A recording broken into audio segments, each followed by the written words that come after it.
Este segmento es presentado por Stellarbet, donde juegan las estrellas.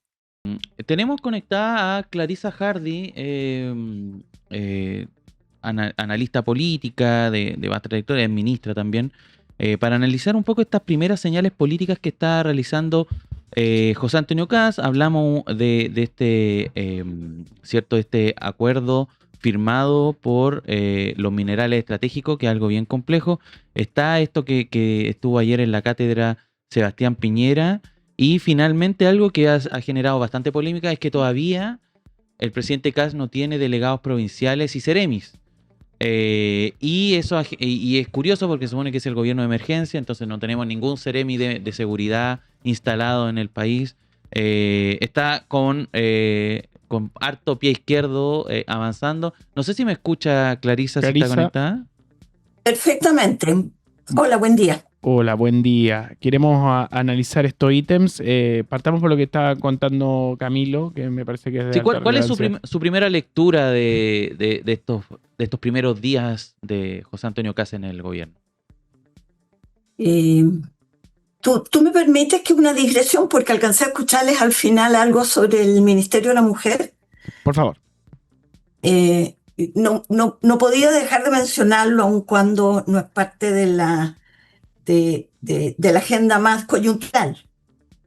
Y porque me mencionan acá efectivamente como exministra. Pero fui exministra del primer gobierno paritario que tuvo el país en el primer gobierno de la primera presidenta del país. Digo, un hito hace 20 años. Y si uno mira la trayectoria durante estos 20 años, entre la experiencia que yo viví y lo que hay hoy día, es un abismo. Es extraordinaria la diferencia. Una de las cosas a notar es que en el gobierno de derecha más conservador que podemos tener después de la dictadura, es decir, en este periodo democrático, se ha dado lo que técnicamente se llama la paridad, 40% de mujeres en el gabinete. Y los 4 principales cargos políticos del país hoy día son paritarios: Cámara de Diputados, Cámara de Senado, bueno, la Presidencia de la República y la Presidencia de la Corte Suprema, 2 hombres y 2 mujeres. Que no es lo mismo, es decir, se ha ganado en justicia en representación de las mujeres, y eso no quiere decir que sea equivalente, evidentemente, a que se avance en derechos de las mujeres. Es una condición necesaria, pero no suficiente.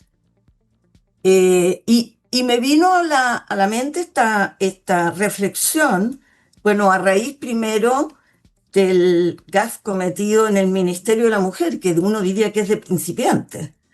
Es decir, si algo puedes cautelar con estos grandes cambios que se han producido durante 20 años, es cautelar muy bien el personal con quien vas a trabajar de confianza.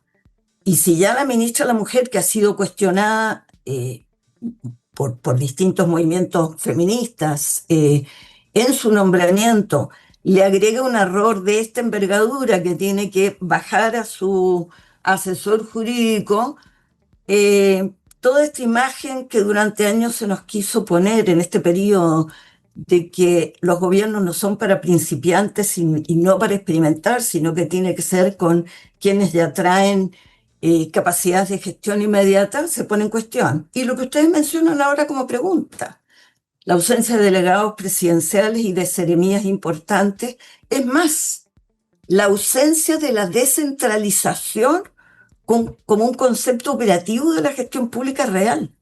La misma pregunta cabría: una vez más vamos a tener encargados de macrozonas, delegados especiales, y no vamos a radicar en las regiones, en las capacidades, en las atribuciones y en los necesarios recursos adicionales que hay que darle a las regiones para que se hagan cargo.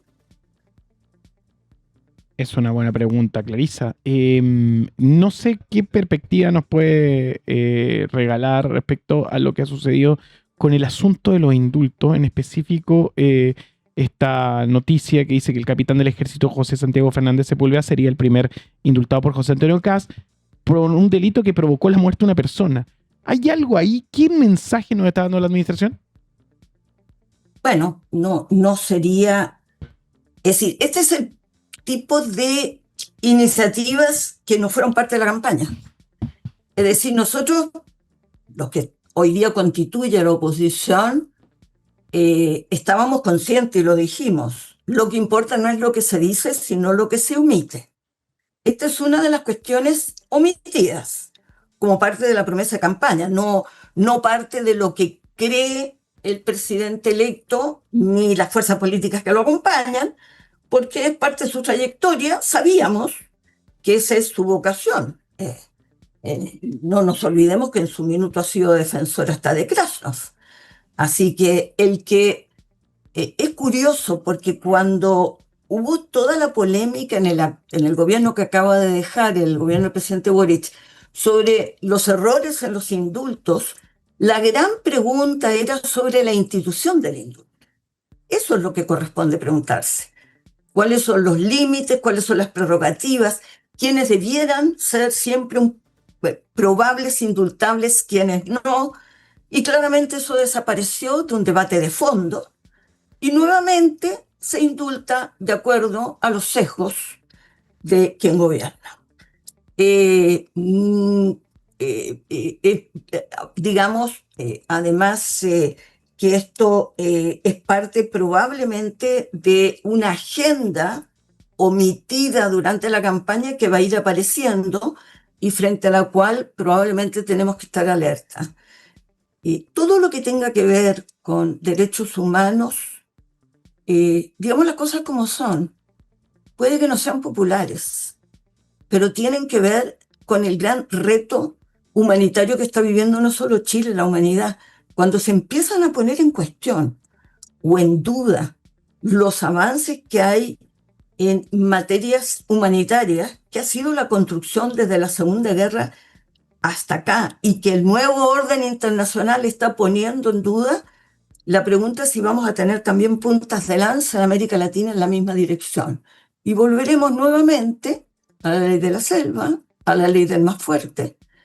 Creo que ese es el tipo de discusión que tiene que ver menos con la contingencia y mucho más que ver con el proyecto que se quiere construir a partir de un gobierno. Clarisa, y en ese contexto, viendo todo también este vendaval en que en pocas horas, ¿cierto?, ha ido instalando el gobierno entrante de José Antonio Kast, ¿cómo tiene que ser la oposición?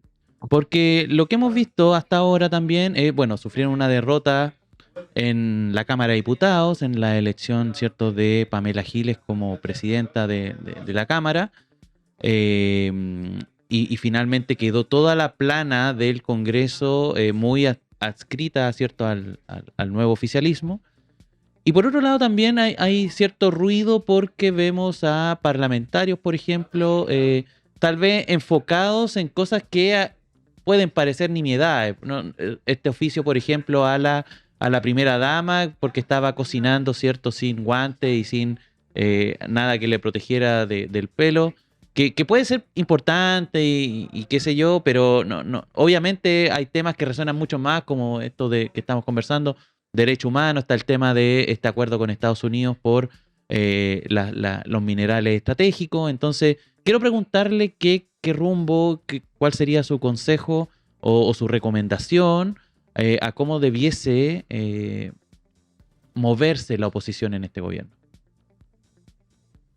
Cuesta mucho, pero hay que ser francos en la materia. La oposición actual tiene que ver con una derrota política que sufrió el mundo progresista. Y si sufrió esa derrota es porque hubo debilidades evidentes que hicieron que perdiera adhesión ciudadana.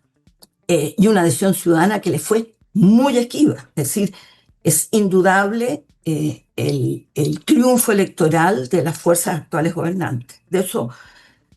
Y eso también apela a una oposición que tiene que actuar, así como estamos diciendo, ojo, el gobierno ahora se empieza a hacer cargo de sus silencios y está diseñando una ruta y un tipo de país. Si la izquierda, el progresismo, no es capaz de articular un proyecto de país y por lo tanto que es capaz de entender qué es admisible y qué no es admisible en quien gobierne y en las decisiones que se tomen y se construye como una oposición seria, probablemente termine haciendo los papelones que está haciendo ahora. Porque efectivamente la actual primera dama debió haber tenido probablemente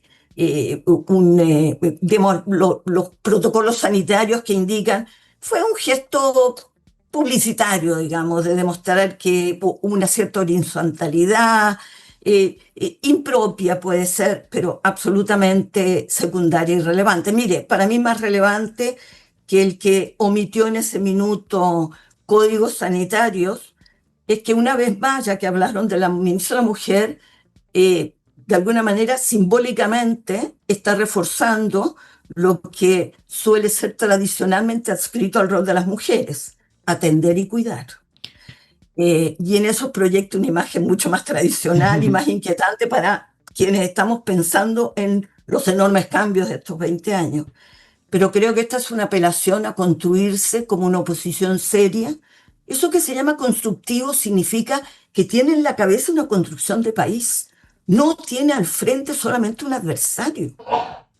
Tiene a una sociedad a la cual persuadir, ganar y volver a ganar en adhesión. Y por lo tanto tiene que saber actuar como oposición. Creo que en eso, tanto en lo que ocurrió en las alianzas y acuerdos que ocurrieron en la Cámara de Diputados, que culminaron con lo que en mi opinión era una impropia alianza que se estaba construyendo con el Partido de la Gente y en particular con la elección de Pamela Giles a la presidencia de la Cámara, tiene que ver con estas salidas un poco, yo diría, como decías tú, triviales, de estar apelando a la Contralora para que fiscalice si cumplió o no las normas sanitarias y protocolares la primera dama. Clarisa Hardy esta mañana con nosotros. Es un honor para nosotros contar con su visión de académica y exministra acá en Turno AM. Muchas gracias. Muchas gracias por la invitación y que tengan éxito, ¿eh? Muchas gracias.